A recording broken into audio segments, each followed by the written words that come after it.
Oh, hello everybody, how are you doing? Long time no see. Right, I'm glad you popped in.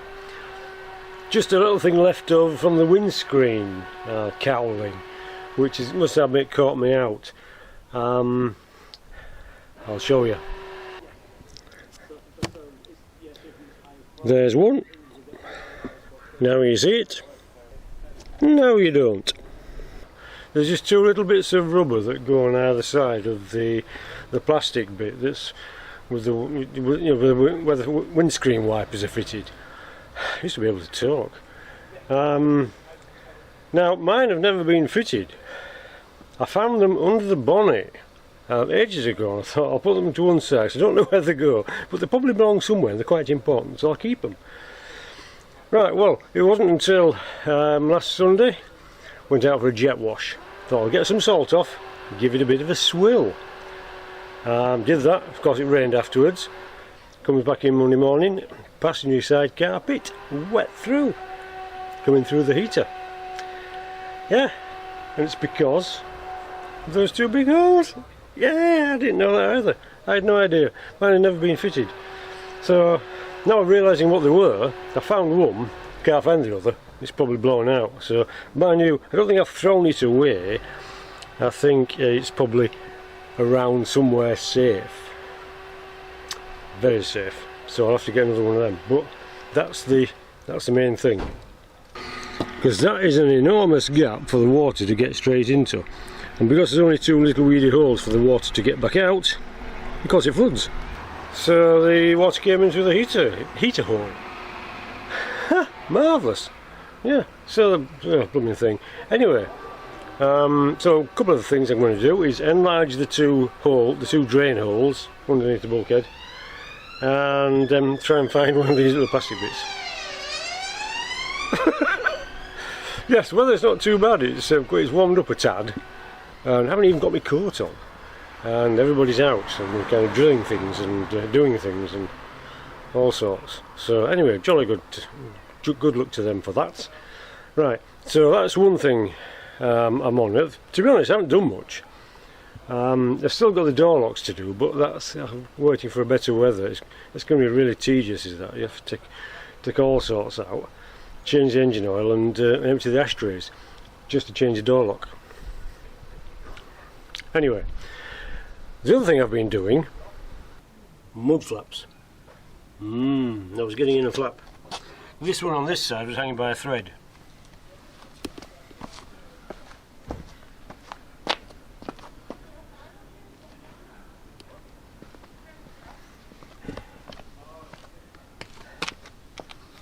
So I fitted that. It took 6 hours. Yeah, I know, sorry, it took 6 hours. They come in one-piece units. You can have whatever size you want. I thought, my original plan was to actually get two of these, cut them in half, just tack them on the bottom, have it dangling under there. But I thought, well, we can do better than that, because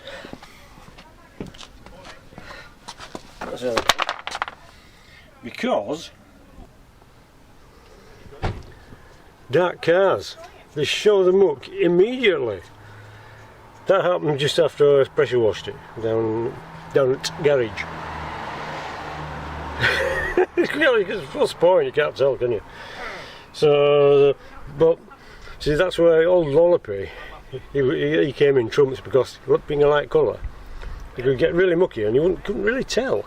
With a dark colour car, straight off, it's mucky straight away, and that annoys me. So anyway, so spray suppression mud flaps. Yeah, they're not cheap, about £16 a piece, depending on the size. These are that big, and they go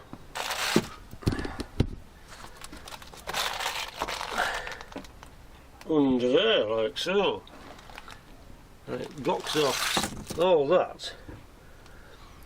And I have another piece which I'm going to fit, which goes across there. You can't see it now, but the other side of the body stops the muck getting on top of the chassis. So that's to put on. Right, so there's 3 10mm bolts at the top, 2 halfway down, and homemade brackets there. Now, I've got to be honest, I didn't get it straight. I mean, it's not easy because the thing's jacked up and you lose your reference points. Anyway,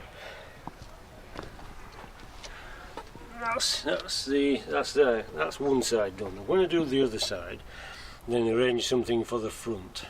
So that's about it really. It's kind of been beavering, but not a lot to show for it. So I'm going to have to try and get one of those rubber pieces that go on the edge of the cowling. Now I'm sure I've got the other one somewhere. There's no doubt, but I don't know where at the moment. I have to launch a proper search, but better crack on because it's clouding up. It's supposed to be a nice weekend, but you can't tell, can you? Anyway, apart from that, everything's good. I've enjoyed driving it really, it's been great. There is one thing.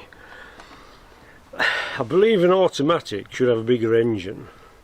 I'm still hankering after the V8 with an auto box. It just seems more smooth, cool, refined. GD5's okay, but it's a bit harsh. That's just me. Okay, so I don't like dark coloured cars and noisy ones. But noise is good.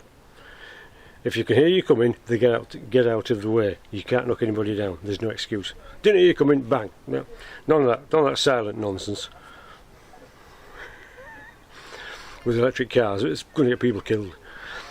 There's no danger of that here. I can hear me coming halfway down the next district. Right. Okay. Anyway, that's it for now. So you get yourselves off. You need some cup of tea. I've had to stop making the flapjack because all my teeth are falling out. It's all yeah, I know. It's nice, but you know, I haven't got many left to start with, so you've got to be careful. You know, at my age. Oh, speaking of my age, I'm going for my jab next week, next Saturday. Yeah, I have to go to Elland Road, the football ground. I find it deeply ironic that somebody who's not interested in football has to go to a football ground for his jab. That's life, isn't it? It has a way of poking it up you. Yeah, anyway, that's that news. Fleet news, nothing's changed. E-Boost still here, Astra in the garage. Both Fusions are okay. All stinky.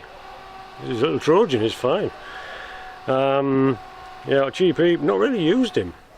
I should do. I'm going to have to use him for a week because it's he needs to run around. You've got to keep him running. But the auto's so nice. It's great. I like an automatic. There's no to do with stick your arm out and just look cool. Yeah, I know it's difficult, but you try your best, don't you? Right. Okay. Anyway, you get yourselves off. Look after yourselves. Don't get lost or squashed. Thanks for watching. And we'll see you in a bit.